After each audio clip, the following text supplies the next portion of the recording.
Hello everyone, good evening. We are back with another I Care for Your Brain lecture.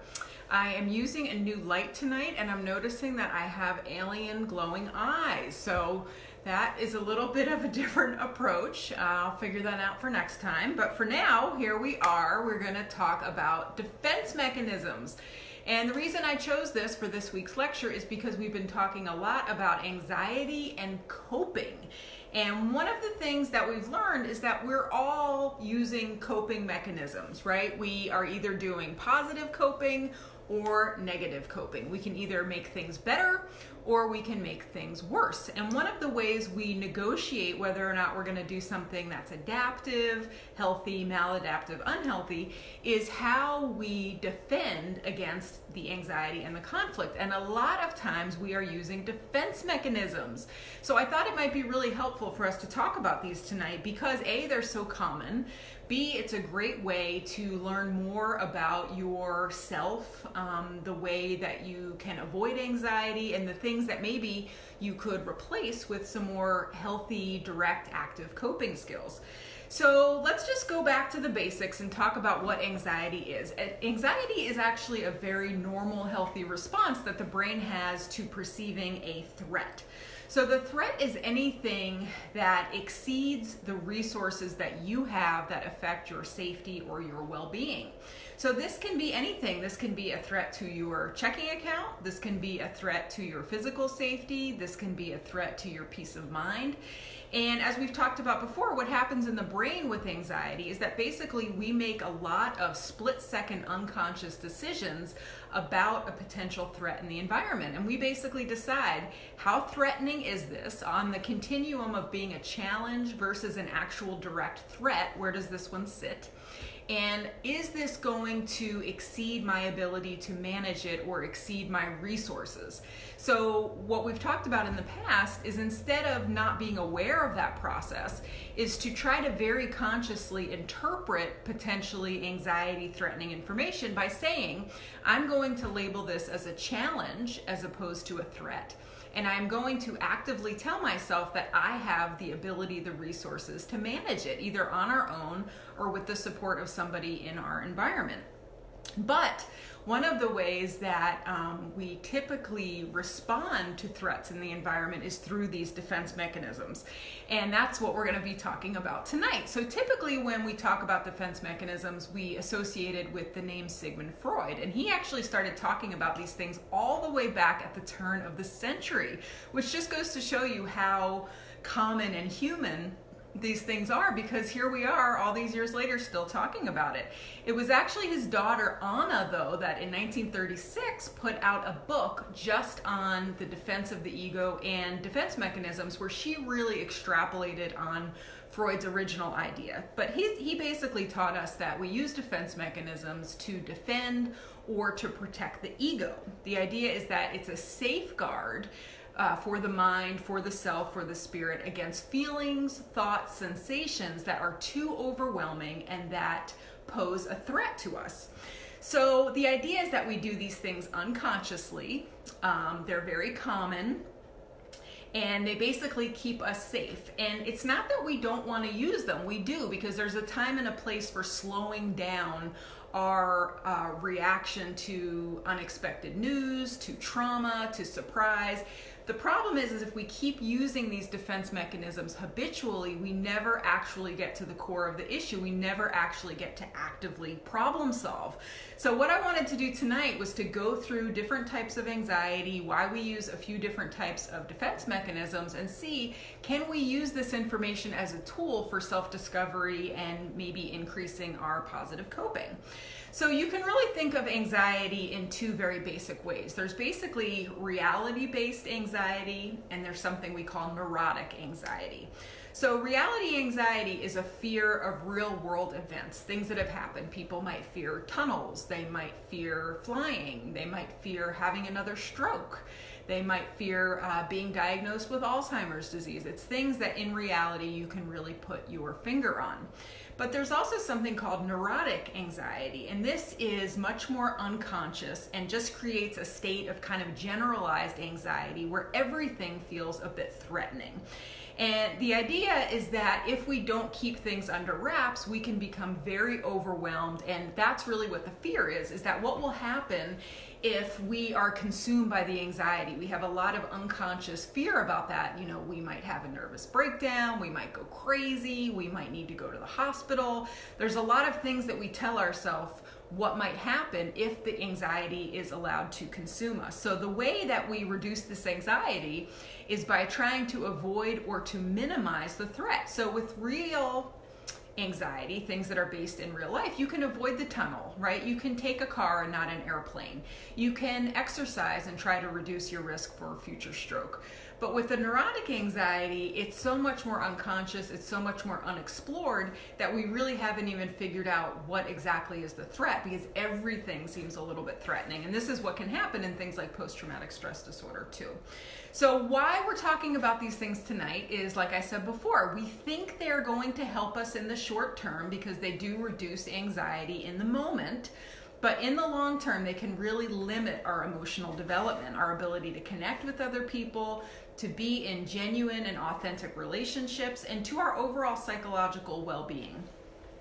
What we know is that the defense mechanisms give us a bit of a roadmap to what is lurking underneath the surface. What are the issues that we are finding to be threatening or anxiety provoking? But because we're using these defense mechanisms, we're kind of pushing them down so much, we've lost sight in reality of what it is that's actually bothering us. So when we keep being defended over and over again, it really creates a fragmentation within ourselves, within our personality. And then of course, we're not coming to other relationships from a place of wholeness and self-understanding. So it can really be a place of disconnect between us and what would make us happier. They are very, very draining when we are highly defended, because defense mechanisms, remember, the idea is that there's something kind of lurking and bubbling that we have to keep under wraps, and we don't realize how much energy we spend keeping that thing suppressed, okay? And when we keep it suppressed, we're also pushing all of that dis-ease into our body, and that's the connection between the word disease and dis-ease, is that we think that a lot of things that go wrong in the body are actually related to chronic stress, because if you're trying to take thoughts out of here and you're pushing them down, they have to go somewhere, right? So this is where things like chronic headaches, gastrointestinal issues, muscle tension, chronic neck aches, all of this stuff is because we're basically keeping it out of our conscious awareness, but it has to go somewhere. There's a really, really good book called The Body Keeps the Score, which talks about this exact issue if that's something that you're interested in. We so often keep track of things that are emotionally traumatizing to us in our physical self, and it's kind of an illusion that we, you know, out of sight, out of mind. But when you don't think about it, the problem is it goes somewhere. If you really could just avoid emotional pain, that would be a strategy I would endorse. I'd say, you know, that's a fine job, but the problem is it doesn't work.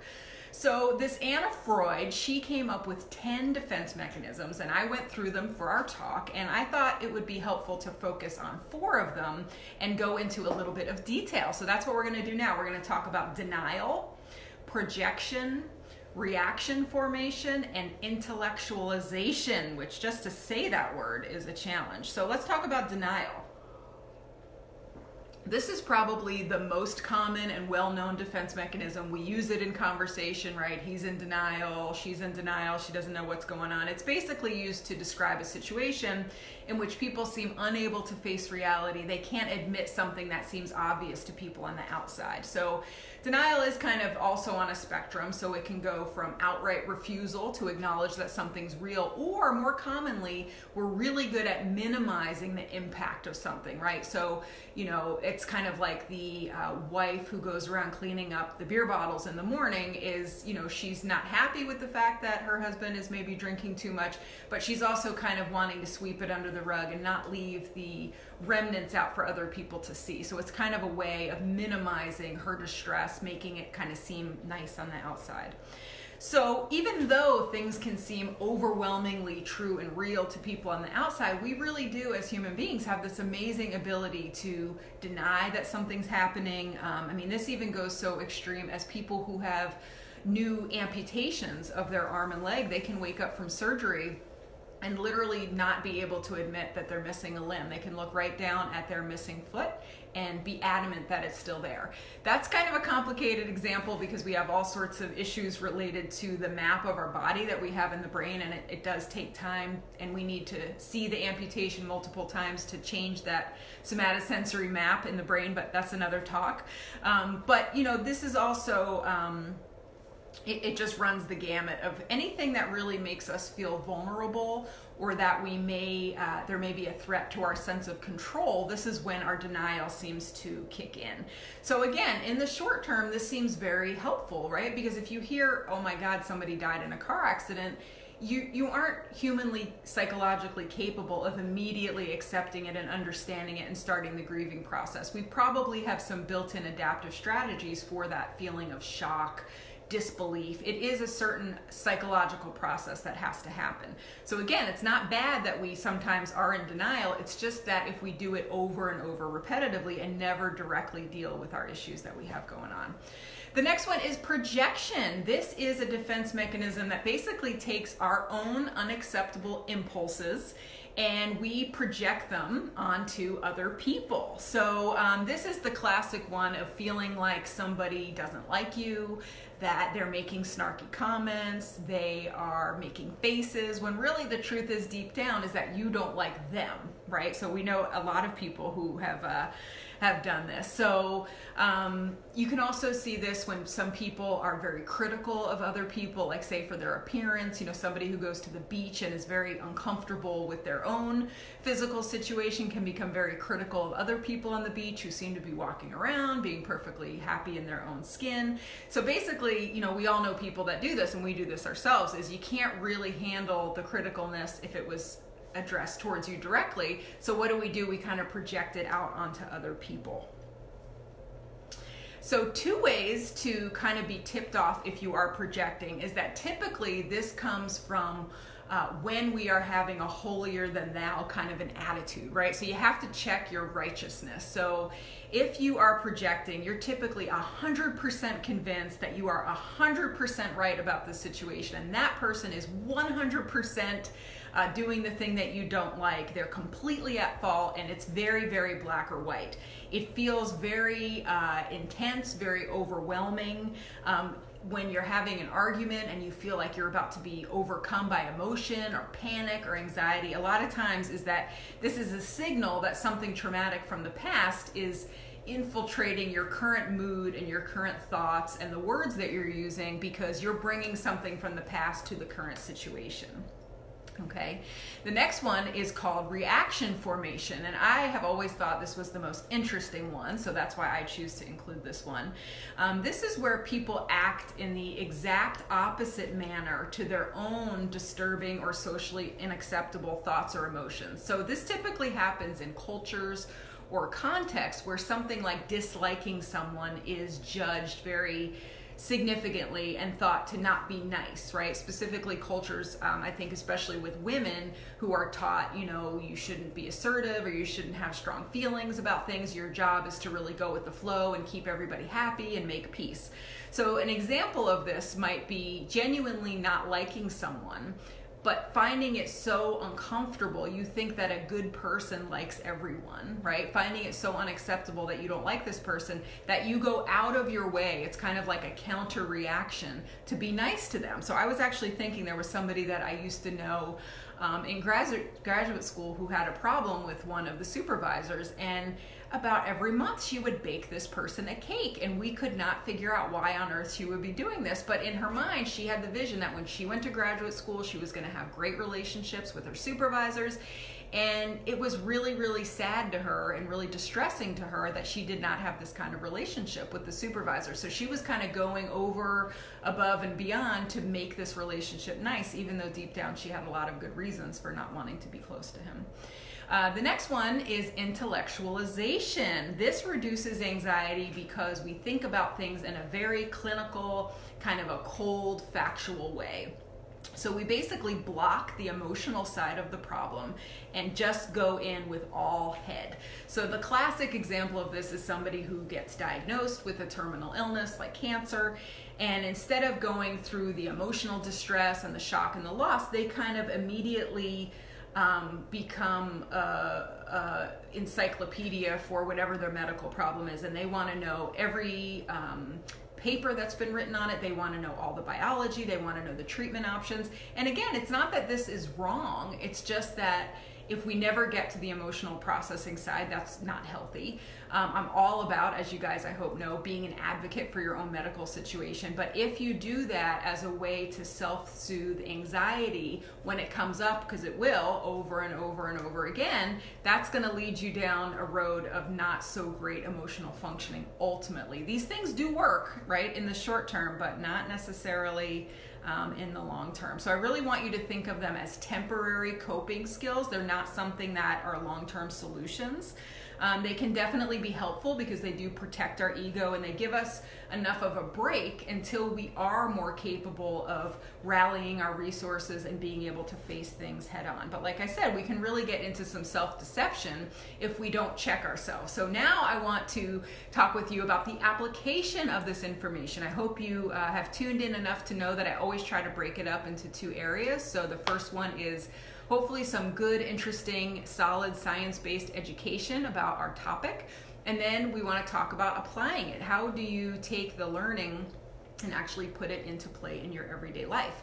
So the first thing that you can do if you want to try to not engage in defense mechanisms so much and change your coping over to a little bit more healthy, positive, active coping is simply to notice the areas that you avoid. We all avoid things all day long, no matter how much psychology training someone has had. It's just human nature to avoid the things that make us anxious. I mean, you can really boil down the brain into some very basic impulses and restraints, which is pain, I'm going to move back, pleasure, what makes me feel good, I'm going to move towards that. It's really that simple. So anxiety is something that makes us feel very bad. It's very uncomfortable. So our natural reaction is going to be to recoil.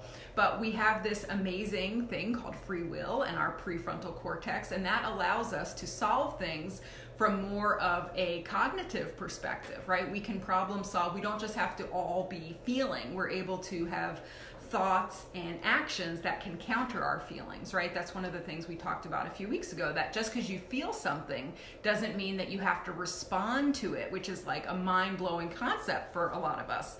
But remember, we don't also want to intellectualize, so we don't want to go too far down the road. But the first thing you can do is just become more conscious of the times when you are avoiding certain anxieties. Then what you really want to do is honestly examine for yourself, what is it that I am fearing? What is underneath this? Is it a fear of conflict?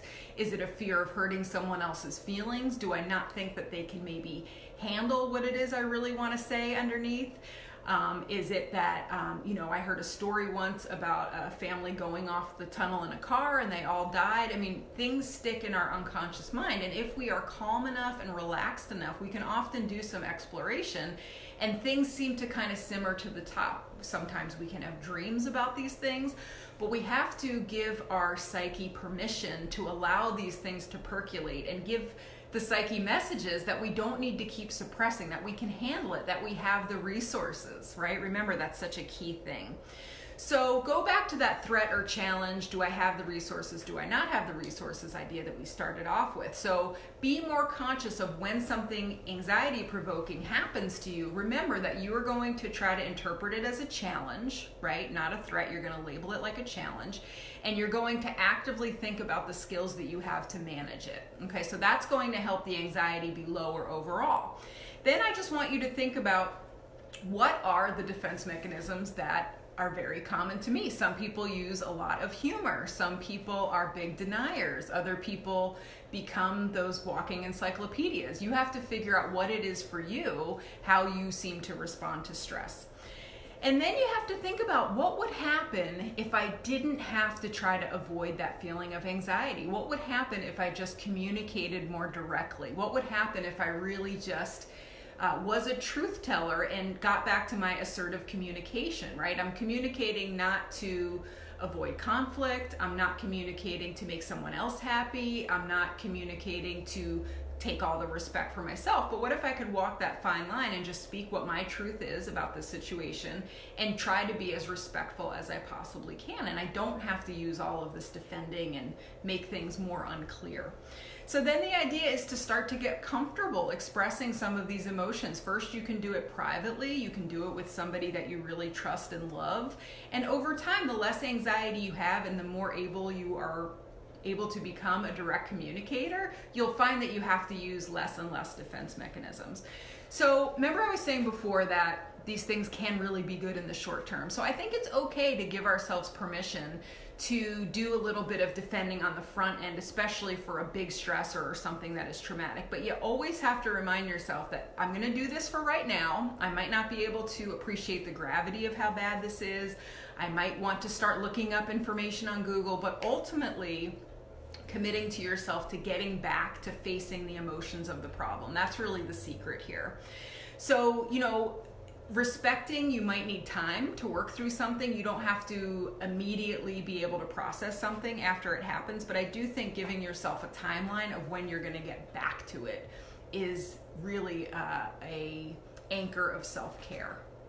So that is all we have on this topic tonight, but I did want to tell you that next Wednesday, we're going to kind of take a turn back into brain territory, and I'm going to do something that I'm excited to do more of in the future, which is to review a scientific journal article. So there's so much that comes out in these amazing health and science journals every month, and one of my big concerns is that that information does not trickle down to you enough as the general public. And so a few months ago, we had a whole lot of viewers when we did a series on Parkinson's disease. And so I just looked at what were my most watched lectures, and it was interesting. It was kind of a tie between essential tremor and Parkinson's disease. So I thought maybe I'll start with Parkinson's next week, and then we'll go through a bunch of different brain issues, and of course go through stroke and dementia.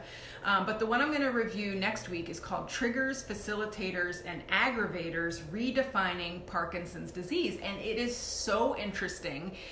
It basically talks about that we need to conceptualize Parkinson's disease differently than we do now, because that's how we're actually going to get to treatments, and that we need to target treatments to different stages of Parkinson's. And there's some fascinating ideas that it seems to be a reaction to something in the environment that first either comes through the gut or through the olfactory system. So if you are somebody who has PD or know somebody who has PD, I think it's going to be really helpful.